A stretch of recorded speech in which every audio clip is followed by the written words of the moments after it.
आपल्या आनंदापेक्षा लोकांचे बोलणे एवढे इम्पॉर्टंट आहे का? नाही ना. आपला आनंद इम्पॉर्टंट आहे.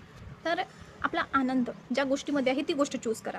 कारण आपण आपल्याला जे करायचं असतं ना आपल्या लाईफमध्ये ते करत नाही का? कारण लोकं असं म्हणणार, तसं म्हणणार आणि आपल्याला जे करायचे असतं ते करत नाही आणि आपण एकदम आपली लाईफ असं बोरिंग, सॅड असं राहते. का? कारण आपण जास्त लोकांचा विचार करतो. का लोकांचा विचार करायचा? आपण त्यांच्या मनाने वागलं तरी पण आपण गलत. आपल्या मनाने आपण वागलं तरी पण आपण गलत. आणि त्यांच्या मनाचं ऐकून आपल्याला काही पेमेंट मिळत नाही, ठीक आहे, किंवा ते आपलं काही खर्च करत नाही, तर लोकांचं कशाला ऐकायचं आहे?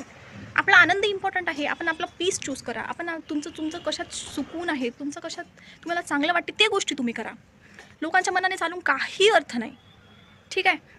कारण एखादी गोष्ट आपण करत असतो त्या गोष्टीमध्ये आपला आनंद किती आहे, आपल्याला किती चांगलं वाटतं ते आपल्यालाच माहीत असते, ना की त्या समोरच्या व्यक्तीला. तर ते आपल्याला काय आवडते, आपल्याला काय नाही आवडते, ते व्यक्ती कोण असतात ठरवणारे, की तुम्ही काय करायचं नाही, म्हणजे आपण आपल्या लाईफमध्ये काय करायचं काय नाही, हे लोक कोण असतात ठरवणारे. आपला आनंद तर आपल्याला माहीत आहे ना, की आपल्याला काय करायचं आहे काही नाही, आपल्याला कशात चांगलं वाटते कशात नाही. तर लोकांच्या गोष्टी बिलकुल ऐकायचं नाही आणि आपल्या मनाचं करायचं, ठीक आहे.